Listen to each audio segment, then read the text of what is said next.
Well, I have a mishmash of news stories for you today, but I promise this is going to be entertaining, so stay tuned and then you'll know what's going on out there. Welcome back to another travel news episode. I'm your host, Robert Witham. I scour the news for stories of interest to travelers and those who love the great outdoors, so you don't have to. Do you know I'm on Patreon? You can join me there for as little as $1 a month for access to behind-the-scenes stories and photos, as well as early access to videos, news, and more. Check out patreon.com/Robert Witham if you'd like to join or just learn a little more about that option. September 7, a large black bear let itself into a home in Colorado Springs through an open garage door. Once inside, the bear was disinclined to leave, while the family that normally resides at the home was trapped in an upstairs room. Responding wildlife officers spent 45 minutes attempting to haze the bear in an effort to get it to voluntarily leave the house. Unfortunately, wildlife officers eventually had to euthanize the bear as it just would not leave. According to Colorado Parks and Wildlife, residents in the area told District Wildlife Manager Adam Gerstenberger that the bear had gotten into food in their garage recently as well. The bear had a broken lower jaw that was split in the middle, Gerstenberger said. It had healed up wrong, and one of its canines was hanging out from its upper lip. The other lower canine was shattered, so his teeth weren't meeting up. The injury is likely the reason why the bear had turned to human food sources. Wildlife officials in Colorado were asking residents to remove tangle hazards from their properties after a buck mule deer became entangled in a hammock outside a Lakewood home. Deer, elk, and moose can become entangled in outdoor equipment like volleyball nets, hammocks, and swing sets. According to Colorado Parks and Wildlife, wildlife officers had to cut the buck's antlers off to free it of the hammock in Lakewood on Wednesday.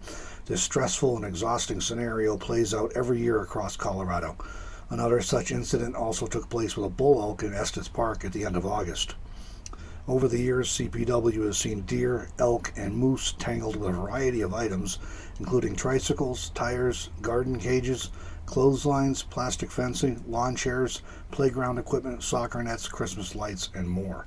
During the fall season, ungulates such as deer and elk will begin their migrations and will be looking for mates during the rut, which is the breeding season. Wildlife entering neighborhoods or visiting homes in rural areas are prone to getting tangled in summer gear left in backyards or holiday decorations that get put up in the fall and the winter. Wildlife officials recommend placing outdoor decorations like Christmas lights at least 6 feet off the ground so the animals don't become tangled in them. A young bull moose spent several days wandering around Durango this past week, eventually making its way to downtown. According to Colorado Parks and Wildlife, young bulls are known to wander off their more normal habitats this time of year in search of mates in their own territory. That's from CPW Assistant Area Wildlife Manager Steve McClung. They can cover a lot of ground pretty quickly, he said. Usually if they come to town, they will move along and work their way safely out of town. This one being in the middle of town with no clear path to move out on its own and the risk of aggressive behavior towards pedestrians, especially those with dogs, it needed to be safely relocated. CPW biologists and wildlife managers monitored the movements of the moose throughout the day, keeping the neighborhood safe and clear from any gathering crowds. McClung thanked residents for maintaining their distance and allowing CPW to take its time to address the situation with care for both the animal and the community. The moose spent the afternoon resting on a hillside just below the Fort Lewis College campus and above the residential area, encountering only the curious eyes of a mule deer, doe, and fawn. At approximately 6 p.m. Wednesday, CPW was able to tranquilize the moose and safely move it down the hill where it was loaded into a horse trailer. The moose was then relocated to a more suitable habitat in the San Juan National Forest. 2 Ontario men rescued a bull moose that had become stuck up to its neck in mud. The men attempted to contact wildlife officials for help, but were unable to make contact. They then decided to attempt a rescue operation on their own. The 2 placed a strap around the moose's antlers and used an ATV to pull it from the mud hole. And all I could think of when I read this is all the westerns I used to watch with my dad when we were kids, and somebody get stuck in quicksand and the cowboy lasso him, and he used to wrap the rope around the pommel of the horse and drag him out to safety, right? So apparently it works with the moose too. The moose was exhausted after its ordeal, though, laid on its side for a while before hopping up and running off into the forest. Bears in Steamboat Springs, Colorado have taken a fancy to one resident's outdoor couch. After bears ruined the couch in the spring, the man decided to leave the couch for the bears to enjoy throughout the summer. Not the first time. Keeps happening. Pretty sure it's the same bear, but we have several bears every night, Chris Ward told Fox 31. Ward said when the bears go into hibernation, he'll take the couch to the dump. Ward said they don't have any food sources or trash outside to attract bears, and he even takes down the hummingbird feeder every night. I joke he broke out of a circus because he's so animated and not intimidating for as big as he is, Ward said. The Bureau of Land Management announced it has halted a wild horse roundup operation in Sandwash Basin Wild Horse Management Area in Colorado. BLM had planned to remove 783 horses from the area, but ended up removing 608. Prior to the roundup, the population was estimated to be 828 wild horses. BLM plans now to return 50 horses to the herd for a population of around 270. Estimates are that the area can support a herd of 362 wild horses.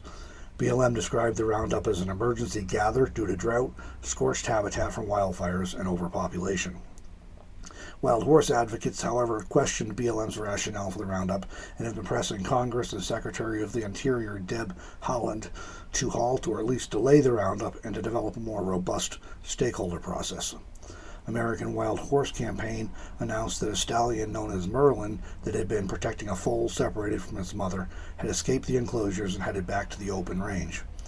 During this roundup, a foal was euthanized by BLM following claims that it had pre-existing injuries that included 4 broken legs. American Wild Horse Campaign observers said the 6-month-old foal had been left alone on the range overnight and was found near the trap site the following morning. BLM claimed the colt was euthanized due to difficulties in movement and coordination, which were pre-existing and non-gather related. Observers from the American Wild Horse Campaign countered that the foal's symptoms were consistent with capture myopathy, or capture shock, a condition caused by extreme exertion, struggle, or stress. Observers also reported having witnessed horses run for long distances in high temperatures and entering the traps at a full gallop. They claim this is a common cause of foal deaths during BLM roundups. Colorado DOT will be installing protective wildlife fencing along 16 miles of I-25 in Douglas County. CDOT said the fencing project is in response to increasing public concerns about vehicle and wildlife collisions in the area. Similar projects in Colorado have resulted in a 90% decrease in wildlife collisions. The protective fencing helps to keep wildlife from entering the roadway and instead routes them to designated wildlife crossing areas. 2 RV parks in California have been fined $750,000 for their efforts to mislead the public that public beaches were actually private. Campland on the Bay and Mission Bay RV Resort both were accused of posting signs on public beaches adjacent to their RV parks, announcing that the beaches were private and exclusively for use by their guests. The $750,000 will be used to provide free summer camps for underprivileged youth. Yellowstone National Park set another visitor record in August. 921,844 people visited the park in August, which is a 4.5% increase from August last year. More than 3.5 million people have visited Yellowstone this year through the end of August. The National Park Service expects parks to remain busy through the autumn. Well, I've been hearing rumors that the latest supply shortages may include coffee. Rumors have been circulating recently about possible price increases and even limited availability. Stopped at my local Walmart this morning on a weekday when it's usually not as bad and found the shelves nearly empty of coffee. All I can say is mess with my toilet paper if you must, but don't mess with my coffee. And last night, I arrived home after my granddaughter's soccer practice just after dark. As I pulled in the park, my headlights swept across a prowler hanging out beneath the crabapple tree. He quickly bolted to the back fence where he turned to give me the stink eye treatment for a moment before effortlessly leaping over the fence and disappearing. Well, don't forget, travelers, send me links or details for stories you think might be of interest. You can send those to me by email, robert.witham@gmail.com. Thanks to those who've already shared news and links. And now that you know what's going on out there, please like this video and subscribe if you're not already. And if you're interested in the traveling lifestyle or becoming a nomad, you may want to check out my online course, Nomad Lifestyle 101, for all the information you need to be successful, all in one place, along with access to me for any questions or concerns you may have. Link to that's below in the video description. Thanks for joining me for this episode of Travel News, everyone.